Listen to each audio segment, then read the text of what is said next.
C'est hyper instinctif, ça pourrait évidemment remplacer ma voiture. Comme je suis une frileuse, là je n'ai pas froid.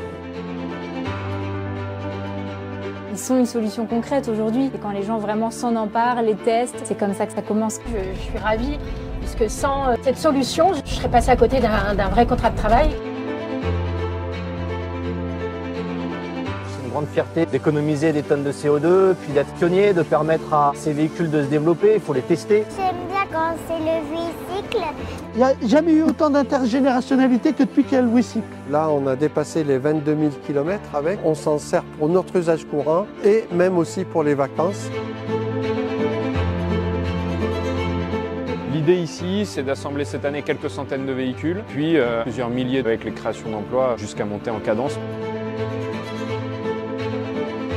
La consommation de ce genre de véhicule intermédiaire est de 10 à 15 fois moins qu'une petite voiture électrique.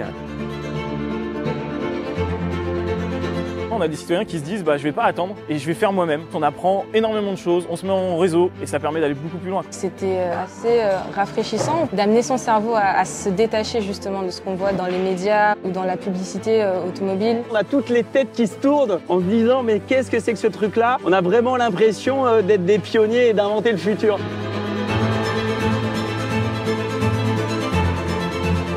Ça souffle très très fort, et des trompes d'eau, et là je trouve que c'est des conditions parfaites pour vous dire si le véhicule est adapté pour circuler toute l'année, quelle que soit la météo.